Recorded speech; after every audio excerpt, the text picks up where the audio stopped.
সকালে উঠে আমার মতো প্রত্যেকের মেয়ের একটাই চিন্তা যে সকালে কি রান্না করব। এটাই যেন একটা বড় চিন্তা হয়ে যায়। তো চিন্তা ভাবনা করে ভাত বসিয়ে দিলাম। একপাশে দেখলাম কুমড়োর ডগা ছিল, তো মটরের ডাল দিয়ে কুমড়োর ডগাটা করে নিলাম। করে নেওয়ার পরে এই পাশে আমি বড়ি ভাজা বসিয়ে দিয়েছি। রসা করব, ডাঁটা ছিল, আলু ছিল, বেগুন ছিল, আরও নানা রকম সবজি ছিল, সব মিশিয়ে ভালো তাহলে একটা রসা করে নিই। তো এই দেখুন বড়িটা ভাজা বসিয়ে দিয়েছি। বড়িটা কিছুক্ষণ নেড়ে নিয়ে মোটামুটি হালকা ভাজা হয়ে গেছে। বড়িটা আমি এবার তুলে দেব।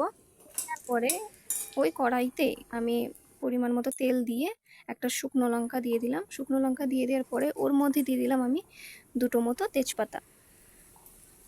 তেজপাতা দিয়ে দেওয়ার পরে ওর মধ্যে আমি দিয়ে দেবো পাঁচফোড়ন। পাঁচফোড়ন দিয়ে রসা করতে গেলে পাঁচফোড়নটাই মাস্ট, ওইটাতে খুব সুন্দর একটা ফ্লেভার আসে।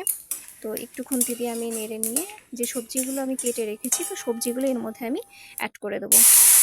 তো কিছুক্ষণ সবজিটা দিয়ে কিছুক্ষণ নেড়ে তারপরে আমি মশলা অ্যাড করব, এতে ফ্লেভারটা খুব সুন্দর আসে। যেহেতু সর্ষের মধ্যে অ্যাড করা হয়, তো প্রথম থেকে আগে সর্ষে দেওয়া যাবে না, তো মশলাটা পরে অ্যাড করব। কিছুক্ষণ আগে আমি কষিয়ে নেব।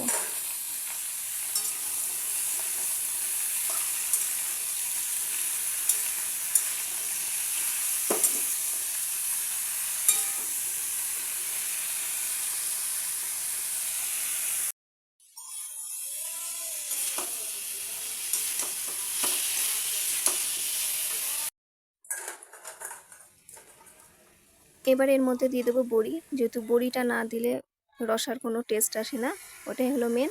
তো বড়ি দিয়ে এবার আমি বাটা মশলাটা এর মধ্যে দিয়ে দিলাম।